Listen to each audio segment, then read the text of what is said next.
Today's program is brought to you by OTCStockShark.com. For the latest and greatest OTC and Pink Sheets information, sign up for your account at OTCStockShark.com.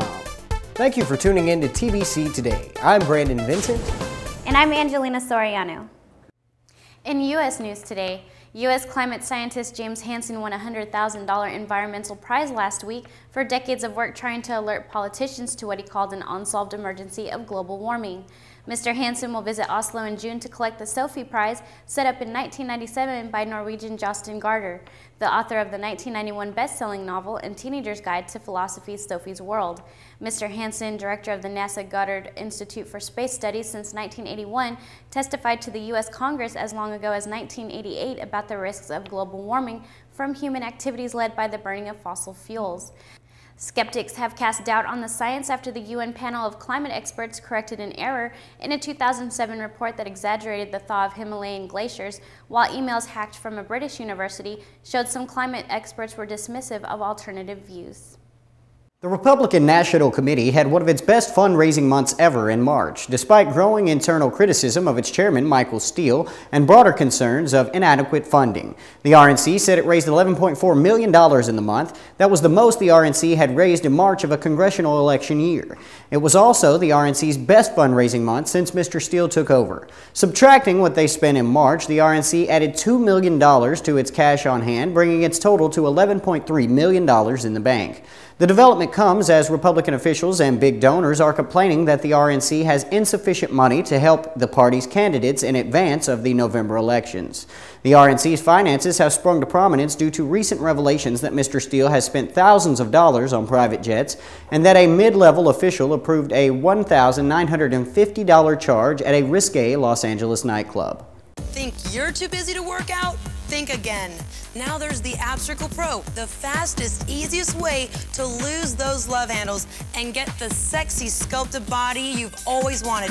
The secret is the Ab Circle Pro combines cardio and abs to burn fat, while its unique friction-free track uses the momentum of gravity to target your entire midsection in a full circular motion, firing your core like no other machine has ever done. Best of all, it's fun and easy and takes just 3 minutes a day. And now, through this exclusive TV offer, the Ab Circle Pro can be yours to try in your home for 30 days for just $14.95. And if you call within the next 10 minutes, we'll send you Jennifer Nicole Lee's complete Lose Your Love Handle system, which includes our 3-minute express workout and nutritional guide, absolutely free. Call 1-800-310-1646 to try Ab Circle Pro for $14.95 plus shipping with credit card order. Call now for a free upgrade to priority processing. That's 1-800-310-1646.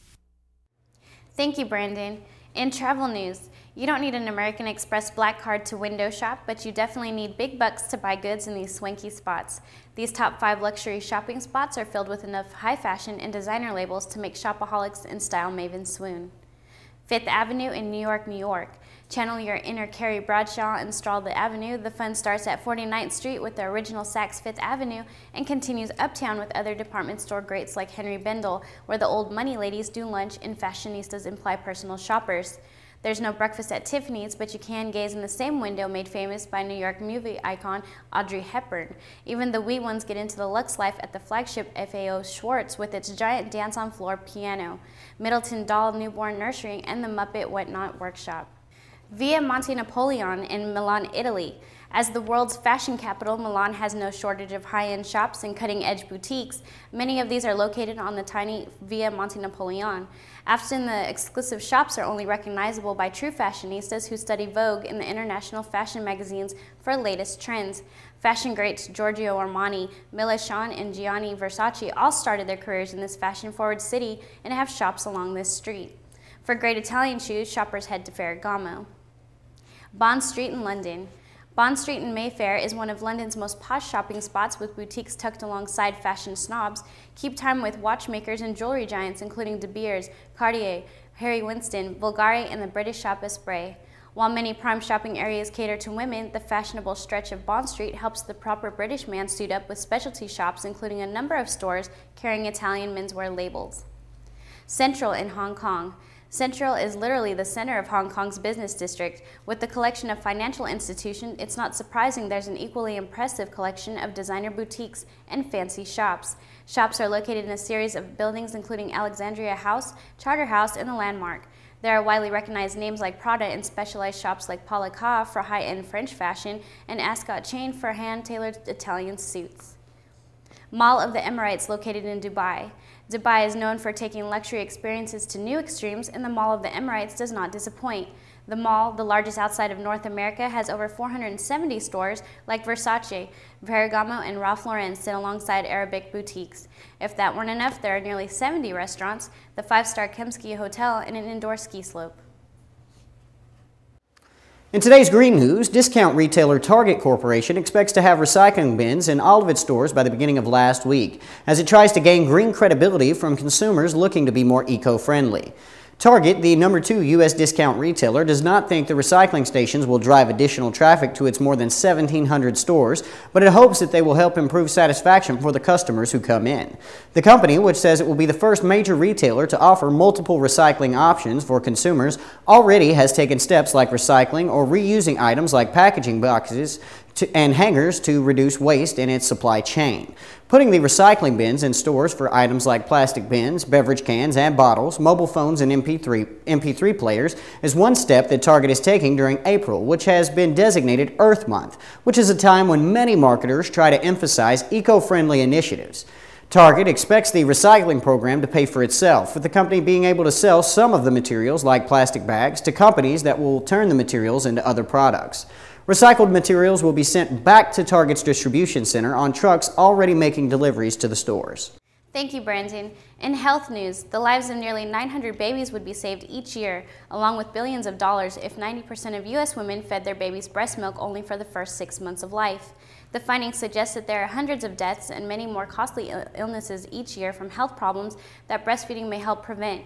These include stomach viruses, ear infections, asthma, juvenile diabetes, sudden infant death syndrome, and even childhood leukemia. Among the benefits, breast milk contains antibodies that help babies fight infections. It also can affect insulin levels in the blood, which may make breastfed babies less likely to develop diabetes and obesity. The methods were similar to a widely cited 2001 government report that said $3.6 billion could be saved each year if 50% of mothers breastfed their babies for 6 months. Medical costs have climbed since then, and breastfeeding rates have increased only slightly. About 43% of U.S. mothers do at least some breastfeeding for 6 months, but only 12% follow government guidelines recommending that babies receive only breast milk for 6 months. The Pediatrics Academy says babies should be given a chance to start breastfeeding immediately after birth. That often doesn't happen, and at many hospitals, newborns are offered formula even when their mothers intend to breastfeed. In entertainment news, with her upcoming wedding, Jennifer Hudson has got to look good, and what better to do it than getting paid for her efforts. Following in the footsteps of Jenny McCarthy and Lynn Redgrave, the Oscar and Grammy winner will plug Weight Watchers in a new national ad campaign discussing how the program helped her eat right and shed those extra pounds after the birth of her son last year. TV spots featuring the 28-year-old dream girl will premiere in primetime. Hudson will also appear on the cover of the May-June issue of Weight Watchers magazine. Thank you for tuning in to TBC Today. I'm Brandon Vincent. And I'm Angelina Soriano.